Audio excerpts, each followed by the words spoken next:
하나님 말씀 함께 받겠습니다. 오늘 우리에게 주신 하나님의 말씀은 신약성경 사도행전 1장 9절에서 11절 말씀입니다. 성경을 들고 자리에서 일어서 주십시오. 9절부터 11절까지 한 목소리로 함께 읽겠습니다. 시작. 이 말씀을 마치시고 그들이 보는데 올려져 가시니 구름이 그를 가리어 보이지 않게 하더라. 올라가실 때 제자들이 자세히 하늘을 쳐다보고 있는데 흰옷 입은 두 사람이 그들 곁에 서서 이르되 갈릴리 사람들아 어찌하여 서서 하늘을 쳐다보느냐. 너희 가운데 하늘로 올려지신 이 예수는 하늘로 가심을 본 그대로 오리시리라 하였느니라. 아멘. 예배에 나오신 여러분을 주의 이름으로 축복합니다. 옆 사람에게 한번 인사하겠습니다. 강건하세요 한번 인사해 주십시오. 앞뒤로 한번 인사하겠습니다. 샬롬 잘 될 겁니다. 인사해 주십시오. 하나님을 예배하는 자에게 하나님께서 영혼이 잘된 같이 범사에 잘되고 강건한 복을 부어 주실 줄로 믿습니다. 가수 이용 씨가 부른 잊혀진 계절이라는 노래가 있습니다. 특정일에 제일 많이 들려지는 노래라는 타이틀을 가지고 있습니다. 10월 31일 하루에 137회 방송으로 기네스 기록까지 가지고 있는 노래입니다. 지금도 기억하고 있어요. 10월의 마지막 밤을. 불러볼까요? 예. 제가 불러볼까요? 그 말이 아니라 여러분이 부르시겠느냐 이거죠. 예. 가사가 보면 그렇습니다. 뜻모를 이야기만 남긴 채 우리는 헤어졌지요. 그날의 쓸쓸했던 표정이 그대의 진실인가요? 제목은 잊혀진 계절입니다. 근데 노랫말을 살펴보면 절대 안 잊혀지고 있죠. 그런데 이 잊혀진 계절이라는 노래와 달리 진짜 한국 기독교회 안에서 잊혀진 절기가 있습니다. 2020년 올해죠. 5월 21일이 무슨 날인지 아십니까? 목요일입니다. 그리고 5월 21일이니까 무슨 날이죠? 일명 부부의 날이라고 합니다. 둘이 하나 되는 날이다. 그런데 이 날은 한국 기독교회사에서 잊혀진 기념일 중에 하나입니다.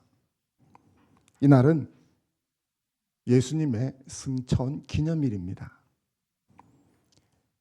예수님의 승천은 부활 후 40일째에 일어난 일이죠.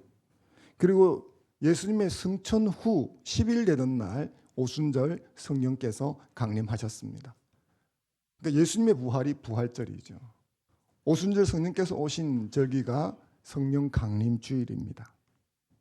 그 사이에 승천일이 있는데 예수님의 승천일은 부활 후 40일째가 되어지는데 그 날은 몇 월 며칠인지는 모르지만 그 주의 목요일입니다. 계산을 해보면 2020년에 예수님 승천 기념일은 5월 21일이 되어집니다. 그래서 예수님의 승천을 기념하는 승천 기념 주일은 며칠 뒤인 5월 24일이 되어지고요. 일주일 뒤인 5월 31일이 성령 강림 주일이 되어집니다. 그런데 교회 달력에서조차 승천 기념일이나 승천 기념 주일이 명시되지 않은 곳이 많습니다. 예수님의 성육신은 예수님의 승천으로 절정에 이르기 때문에 결코 예수님의 승천을 소홀히 다룰 수는 없습니다. 안타깝게도 예수님의 승천은 그 중요성에 비해서 널리 알려지지 않았고 절기화되지도 못했습니다. 예수님의 승천에 대한 설교가 드뭅니다. 저도 예수님에 대한 승천에 대한 설교는 오늘이 처음입니다. 그래서 준비하면서 반성을 많이 했습니다. 예수님의 승천이 한국 기독교회에서 잊혀진 것처럼 보이는 것은 참으로 안타까운 일입니다. 예수님의 승천은 단순히 보여주기 위한 일회성 이벤트가 아니라 정말 중요한 구속사적인 사건이었습니다.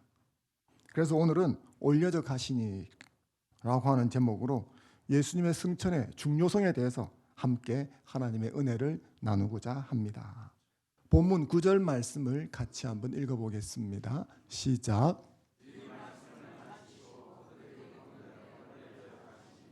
구름이 아멘. 예수님은 제자들이 보는 앞에서 올려져 가셨다라고 하고 있습니다.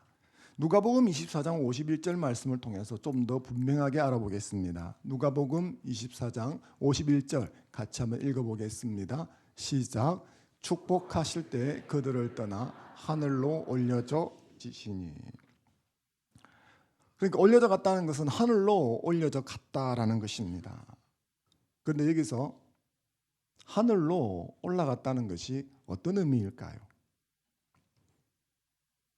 한 초등학생이 교회 어린이 주일학교 교사 선생님에게 질문을 했습니다. 선생님, 예수님께서 구름 타고 오신다고 했는데 구름 타기까지는 우주부터 구름까지 뭐 타고 오세요? 라고 질문을 했습니다. 아이는 예수님께서 승천하셨고 구름 타고 다시 오신다는 말을 들었습니다. 근데 학교에서 배우기로 구름은 대기권 안에 있는 것이니까 그럼 우주에서 구름까지는 뭘 타고 오는지 궁금했던 거죠. 선생님은 순간 당황했습니다. 아이의 질문에 답을 할 수가 없었습니다. 왜냐하면 선생님은 예수님의 승천에 대해서 깊이 생각해 본 적이 없었기 때문이죠. 당황해서 얼른 답변하지 못했던 것은 이 하늘로 올려져 간다는 것을 공간 개념으로 이해를 했기 때문입니다. 아이도 그런 것이죠. 우주라는 공간을 통해서 오는 것으로 이해를 했기 때문에 뭘 타고 오세요? 라고 질문을 했고 선생님도 얼핏 그런 생각을 하니까 답변을 못한 거죠. 그런데 여기서 하늘로 올려져 갔다라고 하는 것은 공간 개념이 아닙니다. 예수님이 하늘로 올라가셨다는 것은 대기권 넘어 10km를 지나서 달을 넘어서 화성을 넘어서 명왕성을 넘어서 저 먼 어딘가에 갔다 그런 의미가 아니죠. 성경 기록 당시 성경의 저자들이 생각했던 세상이란 어떻게 생겼을까라는 개념을 여러분들이 조금 이해하시면 도움이 될 것입니다. 그림을 한 장 보겠습니다. 이것이 당시 사람들이 생각하던 세상의 형태였었습니다. 그들은 자신들이 사는 땅을 중심으로 땅 아래 세계가 있다고 생각을 했고 땅 위에 하늘이 있다고 생각했습니다. 땅 아래는 뭔지 모르지만 땅을 받치는 기둥이 있다고 생각을 했었고 지옥 같은 것은 땅 밑에 있다고 생각했습니다. 그리고 하늘에 별과 달과 태양이 있는 것, 저런 하늘이 있다고 생각했었습니다. 그리고 그 하늘 너머에 신의 영역이 있다고 생각을 했었습니다. 그래서 여기서 하늘로 올려다갔다는 것은 저 달과 별이 있는 궁창을 넘어서 신의 영역에 들어가는 것이다. 그렇게 이해를 한 것이죠. 그래서 하늘에 올려져 간다는 것은 어떤 상징적인 행위입니다. 빌립보서 2장 9절부터 11절까지 말씀을 같이 한번 읽어보겠습니다. 빌립보서 2장 9절에서 11절까지 말씀을 같이 한번 읽겠습니다. 시작. 이러므로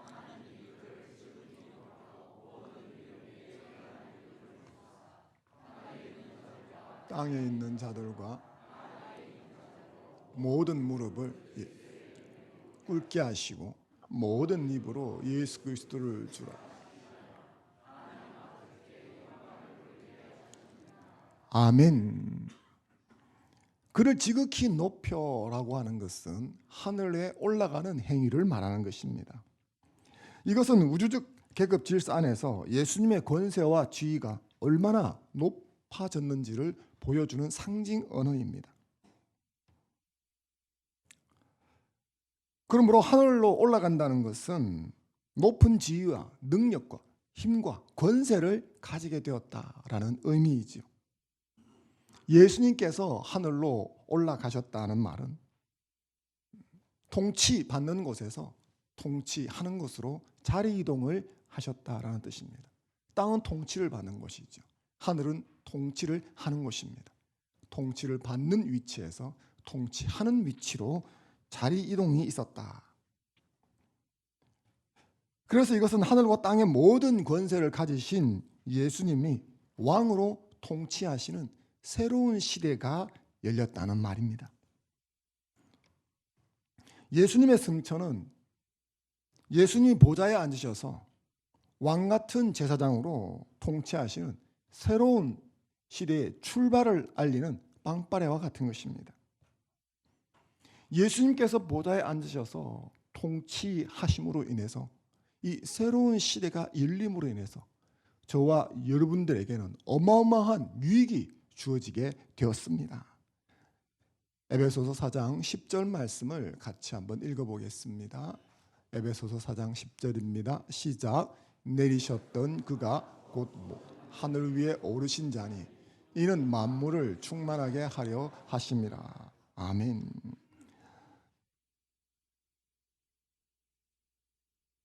공동 번역을 보면 이렇게 번역이 되어 있습니다. 내려오셨던 그분이 만물을 충만하게 하시려고 하늘의 가장 높은 데로 올라가신 바로 그분이십니다. 가장 높은 하늘 위로 올라가신 이유는 만물을 충만케 하고자 함인 것입니다. 이 만물 속에 저와 여러분들이 포함되는 줄로 믿습니다. 예수님의 승천하신 것은 만물을 충만케 하기 위함입니다. 예수님이 승천하셔서 하나님 보좌 우편에 앉아 통치하심으로 인해 천하 만물은 충만함을 입게 되는 것입니다. 우리 역시 마찬가지이죠. 우리의 왕이신 예수 그리스도는 우리의 모든 필요를 공급해 주시고 모든 약함을 감당해 주셔서 충만함 속에 살아갈 수 있도록 통치하고 다스려 주십니다. 예수 그리스도의 통치 아래 있는 자는, 그 다스림 속에 있는 자는 충만을 경험하게 되는 것입니다. 예를 한번 들어보겠습니다. 로마서 8장 34절 말씀입니다. 같이 한번 읽겠습니다. 시작. 정죄하리요 죽으실 뿐 아니라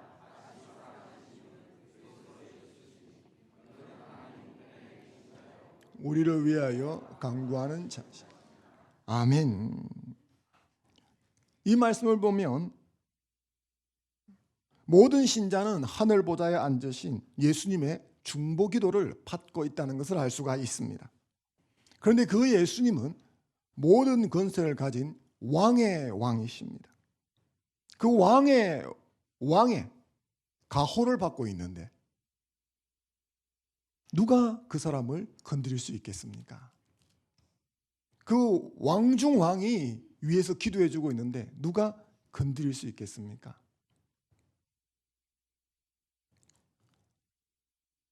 지난 금요일 신장 이식 수술을 받으러 입원하셨던 박현희 집사님이 퇴원하셨습니다. 여러분도 잘 알다시피 박현희 집사님이 신장 이식 수술을 받았는데 심각한 수술 부작용으로 몹시 위독하다는 연락을 받게 되었습니다. 신장이 정상적으로 작동하지 않고 소변이 배출되지 않아서 강제 투석을 해야 됐으며 몸무게가 약 한 15kg 정도 불고 온몸이 퉁퉁 불어서 위험하다는 신호를 받고 교회에 긴급하게 기도를 요청하셨습니다. 의사도 못하는 일을 우리가 뭐 어떻게 하겠습니까? 그래서 우리가 기도하기 시작했었습니다. 수요예배 때도 기도를 하고 금요 기도회 때도 기도를 하기 시작했었습니다. 그런데 기도한 지 얼마 지나지 않아서 그 부작용을 일으키는 신장이 정상적으로 기능을 작동하기 시작했다는 소식을 듣게 되었습니다. 그래서 몸에 붓기가 떨어지고 몸무게가 줄어들기 시작하고 정상적으로 신체 활동이 진행된다는 소식을 들었습니다. 그리고 그 회복 속도가 너무 빨라서 예전과 달리 지난 금요일에 퇴원하게 되었다는 소식을 듣게 되었습니다. 신장 이식 기증자가 2개의 신장을 기증했는데 그 하나를 박현희 집사님이 이식받으셨고 또 하나를 다른 분이 이식받으셨는데 똑같이 부산대학병원에서 수술을 하고 입원을 하셨다고 합니다. 똑같이 수술 부작용이 나타났는데 놀랍게도 박현희 집사님의 몸에서만 기이할 정도로 빠른 회복이 일어났다고 합니다. 다른 신장 이식 수술을 받으신 분은 지금 어떤지 모르겠지만 그분이 몸이 좋지 않다면 빨리 회복되었으면 좋겠습니다. 그런데 어쨌든 그분과 다르게 회복 속도가 너무 빨라서 예상과 달리 빨리 퇴원하게 되었는데 그 박현희 집사님이 그런 소식을 전해왔었습니다. 이것은 성도들이 나를 위해서 기도해 준 능력이다. 그렇게 자기는 믿는다고 전해왔었습니다. 저는 중보기도가 능력이 있다고 믿습니다. 우리의 기도를 들어서 하나님께서 그 병을 치유하시고 빨리 회복될 수 있도록 능력의 손을 만져 치유해 주셨다고 믿습니다. 사람이 누군가를 위해서 하나님 앞에 기도해도 그 기도가 힘이 있습니다. 그렇다면 왕의 왕 되시는 예수 그리스도께서 나를 위해서 기도해 주신다면 그 기도는 얼마나 큰 힘이 되겠습니까? 예수님이 공생애를 살아가실 때 그 예를 보여주셨습니다. 나서기 좋아하고 충동적인 사람이 베드로였습니다. 그래서 사탄이 보기에 상당히 좋은 먹잇감이었죠. 그런 베드로가 다른 사람은 몰라도 나는 결코 주님을 부인하지 않겠습니다. 큰 소리 뻥뻥 칠 때 주님은 걱정스러운 목소리로 너무 큰 소리 치지 말라고 주의를 주었습니다. 그러면서 내가 너를 위해 기도하고 있다라고 말씀해 주셨죠. 큰 소리 뻥뻥 치던 베드로는 결국 예수님을 부인하는 자리까지 갔습니다.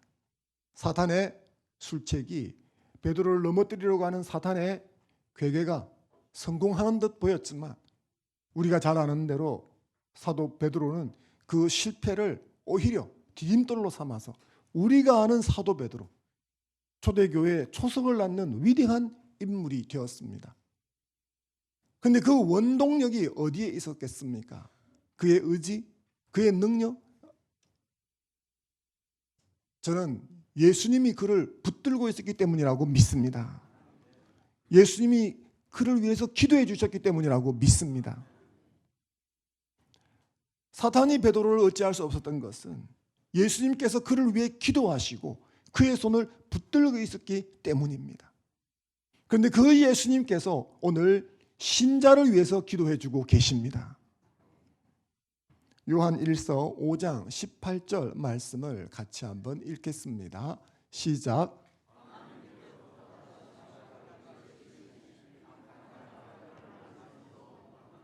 아멘. 하나님께로부터 나신 자가 예수 그리스도이시죠.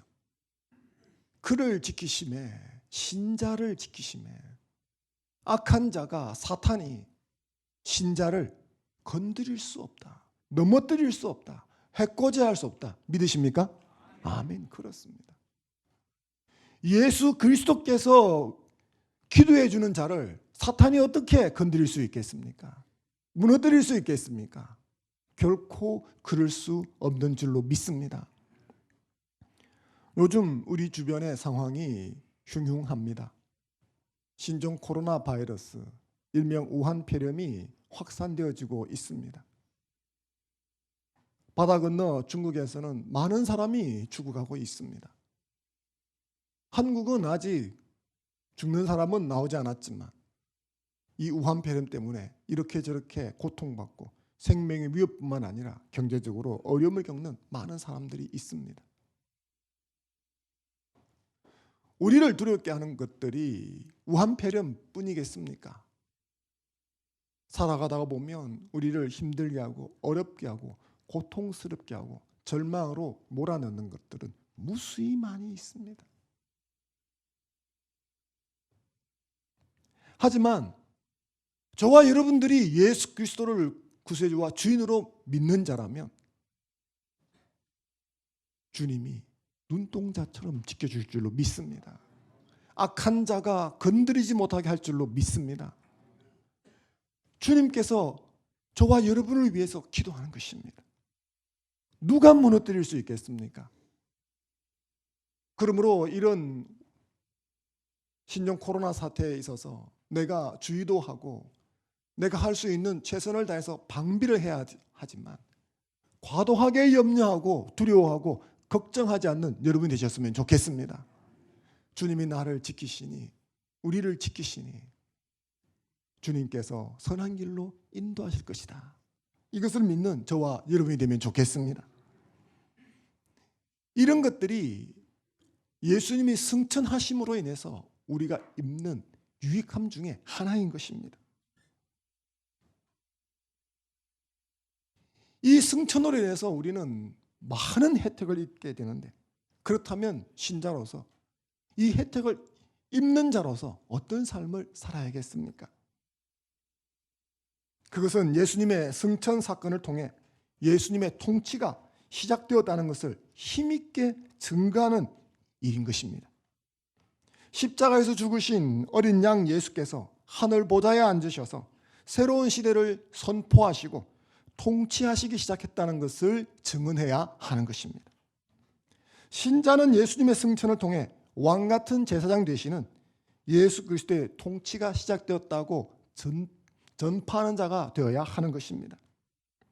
이 세상에 구세주로 오신 예수님을 소개하고 예수님을 구세주와 주인으로 영접하라고 선포하는 자가 되어야 될 것입니다. 사랑하는 성도 여러분, 이 소명은 우리 모두가 받은 것입니다.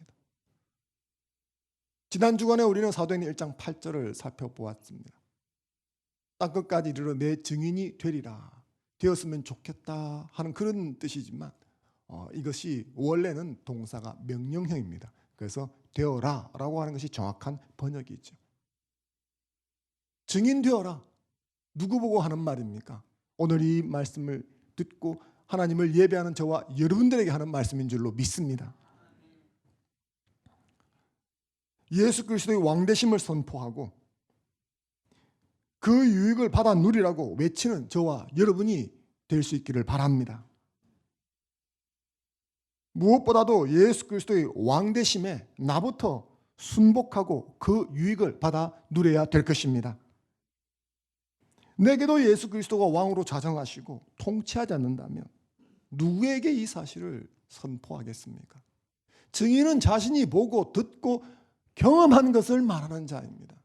예수 그리스도가 내 인생에 새로운 시대를 승천하셔서 새로운 시대를 열어서 통치자가 되셨다는 것을 내가 먼저 경험하지 않았는데 누구에게 예수 그리스도의 왕되심을 선포할 것입니까? 왕으로 통치하시는 예수 그리스도로 인해서 주어지는 유익을 내가 경험해 본 적이 없는데 누구에게 왕 되신 예수 그리스도를 영접하면 당신은 혜택을 입게 됩니다 라고 말할 수 있겠습니까? 내가 사서 먹어보지도 않았고 내가 만져보지도 않았는데 어떻게 소개하겠습니까? 사랑하는 성도 여러분, 여러분 자신부터 먼저 그리스도의 통치에 순복하는 자가 되시길 바랍니다. 여러분의 삶의 모든 영역에서 예수 그리스도의 주권을 인정하는 자가 되기를 주의 이름으로 축원합니다. 그리고 나부터 먼저 그리스도의 다스림이 주는 유익으로 충만함을 누리는 자가 되시기를 바랍니다. 예수 그리스도가 나의 주인이 되셔서 통치하시는 것이 얼마나 좋은가를 여러분이 경험해서 다윗처럼 맛보아 알쩌다 라고 말한 자가 될 수 있기를 주의 이름으로 축원합니다. 승천의 첫 번째 중요성은 승천으로 인해서 만왕의 왕이 통치하시는 새로운 시대가 열렸다는 것입니다. 그렇다면 승천의 두 번째는 예수님의 재림과 깊은 연관이 있습니다. 9절, 10절 말씀을 같이 한번 읽어보겠습니다. 9절, 10절입니다. 시작. 이 말씀을 마치시고 보이지 않게 하더라. 올라가실 때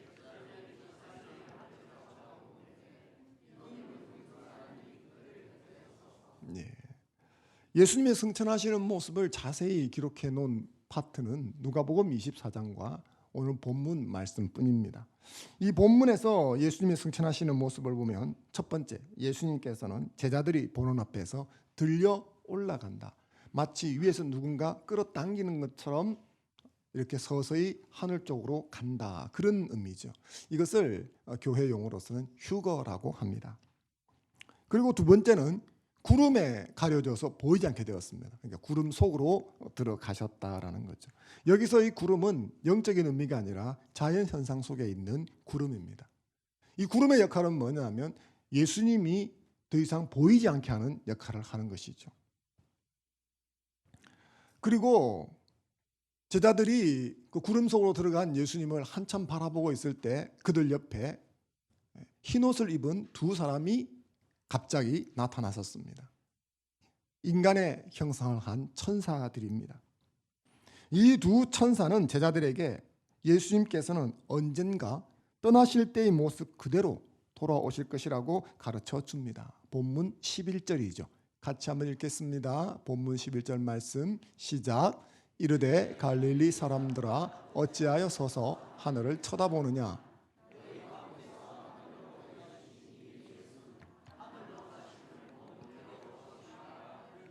아멘. 이 구절을 통해서 승천에서 발견하는 재림의 특징들이 있습니다. 그 첫 번째는 하늘에서 구름 타고 오신다는 거죠. 손오공이 구름 타고 오는 것 같은 그런 의미는 아닙니다. 그런 의미가 아니라 여기서 하늘로 올라갔다는 것은 뭐 성층권, 대기권 뭐 이런 식으로 갔다는 것이 아니라 하나님의 영역으로 들어갔다는 이야기죠. 그것은 차원이 다르다. 그래서 차원 이동 같은 것이다. 그렇게 생각하시면 되겠습니다. 구름 타고 오신다는 것은 하나님 차원에서 우리 인간의 차원, 세상의 차원으로 들어오신다는 것이죠. 구름 타고 오신다는 것은 그렇게 초자연적인 현상이 일어난다는 이야기입니다. 너희가 본 그대로 다시 오시리라. 모든 사람이 볼 수 있게 임한다는 거죠. 이것은 공개적으로 오신다는 것이며 육체적으로 임하신다는 것이고 가시적으로 임한다는 것이며 범세계적으로 오신다는 것입니다. 그러니 어떤 한 기퉁이에서 비밀리에 온 재림 예수다. 그런 건 있을 수가 없습니다. 그런데 한국에는 많습니다. 내가 재림 예수다 사실은. 사람들은 모르지만 내가 이미 왔었다. 다 사이비 교주들입니다. 비밀스러운 재림 예수 이런 것은 없습니다.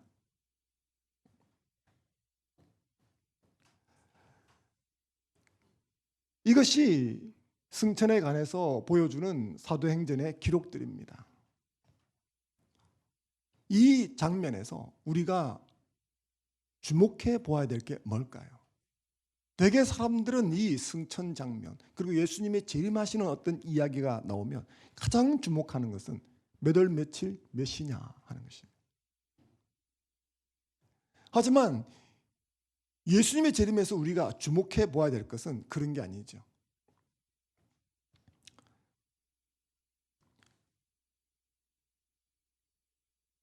예수님의 승천을 보면서 우리가 주목해야 될 것은 어찌하여 서서 하늘만 쳐다보고 있느냐라고 하는 천사들의 말입니다.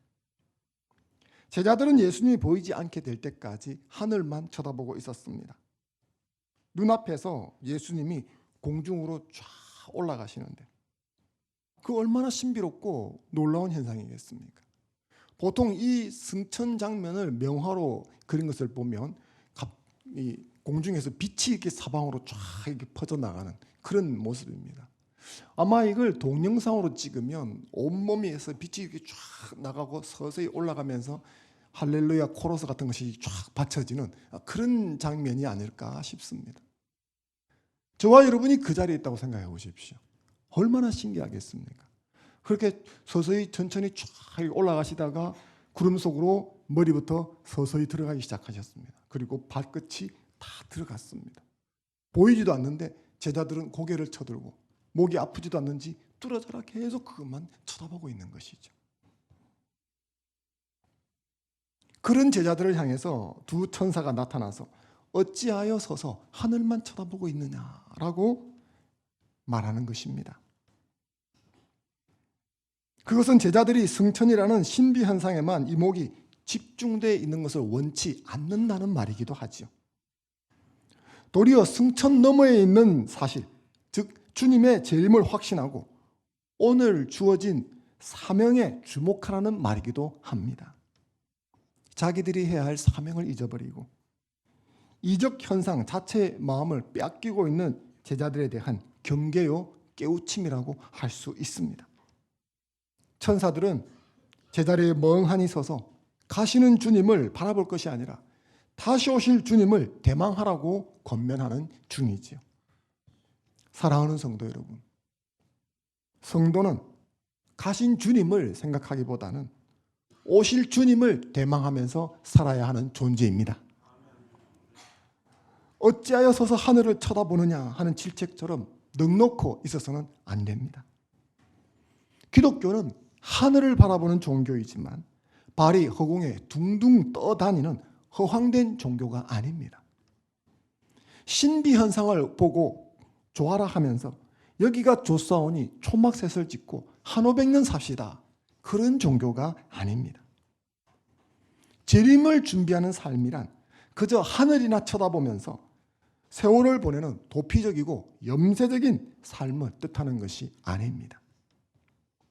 기독교는 뜻이 하늘에서 이루어진 것 같이 땅에서 이루어지는 일을 위해 전심으로 일하는 종교입니다. 성령에 사로잡힌 사람들은 하늘만 쳐다보는 사람이 아니라 하늘의 시각으로 온 땅을 바라보고 모든 이들의 아름다운 발이 되어 복음을 전파하는 사람들입니다. 그렇다면 오늘 이 말씀을 듣는 여러분들은 신자로서 어떠한 삶을 살고 계십니까? 복음을 전파하고 그리스도의 교회를 세우는데 헌신하는 대신 하늘만 쳐다보면서 그저 서 있는 신앙의 모습을 가지고 있지는 않습니까? 우리에게 주어진 사명을 망각하고 신비한 현상에 대한 인간적인 호기심 때문에 시간을 소비해서는 안 됩니다. 시선을 하늘에서 땅으로 돌리고 성령을 의지해서 부활하신 예수 그리스도를 땅 끝까지 전하는 자가 되어야 될 줄로 믿습니다. 주님은 다시 오실 것입니다. 그 날을 바라보면서 주님이 꿈꾸었던 하나님 나라 성취를 위해서 매진하는 저와 여러분이 되었으면 좋겠습니다. 이것이 진정 주님의 재림을 소망하는 사람의 모습인 것입니다. 나의 일을 다 팽개치고 하얀 옷 입고 거리에 서서 촛불 들고 주님을 기다리는 것이 재림을 기다리는 사람이 아닌 것입니다. 진정 주님이 다시 오실 것을 믿기, 주님이 가시면서 내게 맡긴 그 소명을 붙들고 최선을 다해서 오늘을 살아가는 사람, 그 사람이 승천을 목격한 사람이요 주님의 재림을 기다리는 사람인 줄로 믿습니다. 이것이 저와 여러분의 모습이 될 수 있기를 주님의 이름으로 축원합니다. 아이를 키우다 보면 편식하는 아이를 볼 때가 있습니다. 이것저것 잘 먹으면 얼마나 좋겠습니까? 이것저것 잘 먹는 아이는 건강하기도 하고 쑥쑥 잘 자라기도 합니다. 그런데 키워보면 아이들이 편식할 때가 많습니다. 꼭 먹는 것만 먹습니다.